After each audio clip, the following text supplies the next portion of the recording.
Welcome to another video about spring flowers here in the hill country of south central Texas.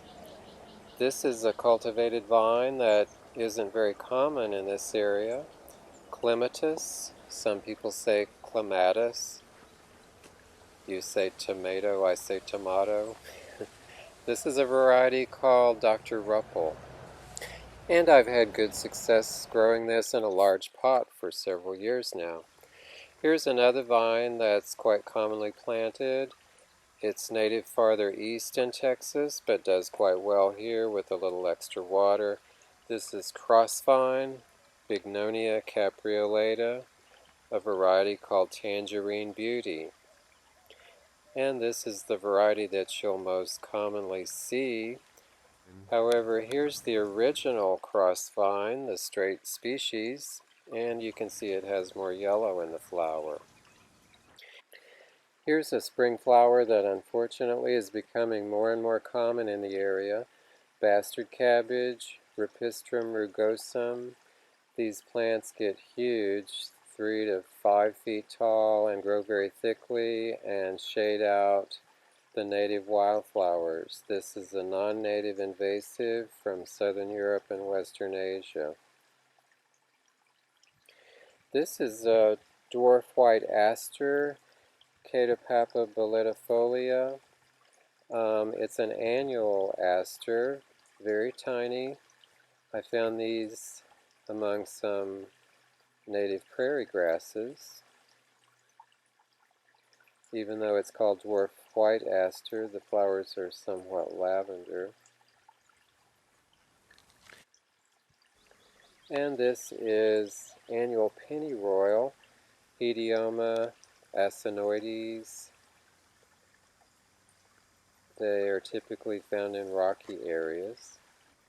This is a native Texas dandelion, Pyrrhopappus pauciflorus, slightly different from the introduced dandelion. This is quite a common wildflower that I never get tired of. Dayflower, Omelina Erecta. It's quite a sprawling plant, and these sky blue flowers are just wonderful. This is a really intriguing wildflower, I think. Ratany, Chromaria lanceolata. It's not very common, and you have to look closely to see it. It's something that creeps along the ground. These flowers have almost an orchid-like appearance. I wonder what they would look like if they were 5 times larger. This is Parolina, Timophylla pentacata, quite common along roadsides and in gravelly areas. It has a very fine textured foliage and these little yellow daisies. And here we have a basket flower. You'll often find these in big patches. This particular one is being enjoyed by the wasp. This is Centaurea americana. And here we have heartleaf skullcap, Scutellaria ovata. I featured this plant in my winter foliage video because they do have very attractive foliage during the winter. And here it is in flower.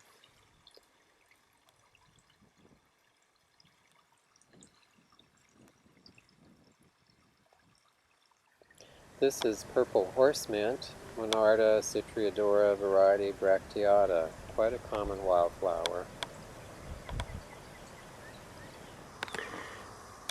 This is something unusual here in the hill country, a hawthorn tree.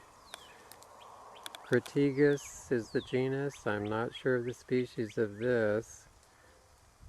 Even the botanists are confused by the hawthorns, but here it is, here in Hays County,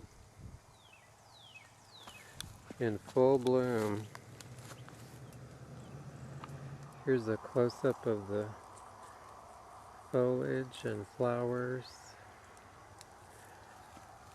and the thorns.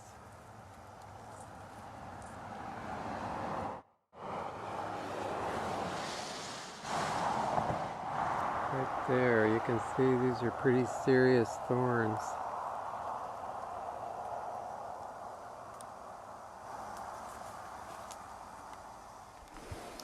This is Lady Banks Rose, and it's a totally thornless rose. This is the yellow variety, which is the most common. There's also a white one, and I've let this grow up into my cedar trees. Here's another thornless rose, and my theory is, why not have thornless roses? This one's also very fragrant. This is Kathleen Harrop, a climbing type of rose, but you can also grow it as a shrub. And yet another thornless variety is this one, Pacific Serenade. Totally thornless, and this is a miniature rose, also quite fragrant. For some reason, thornless roses are difficult to find. And here we have Damien Eita. You can see it growing in habitat. This is the kind of conditions you'll find it in. Very rocky, arid hillsides. And it has these lovely flowers. I featured this plant in my winter foliage video also. This is skeleton plant, Lygodesmia texana. It doesn't have much foliage, just these long stalks, and then suddenly, bam, there's this wonderful flower. This is Spanish broom, a shrub that has an evergreen appearance. It doesn't have much foliage, but the stems are green, and it has these wonderful flowers in the spring.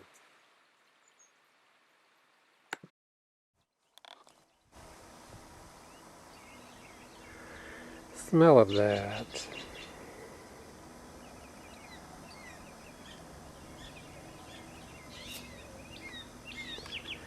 Spanish broom. Roughleaf dogwood in flower. This is Cornice Drummondii, named for the Scottish naturalist who explored Texas back in the 1800s.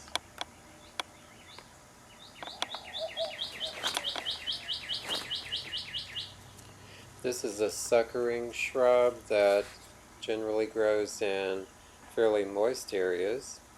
And if you're familiar with the flowering dogwood of more eastern regions, the flowers on this are very similar but much smaller.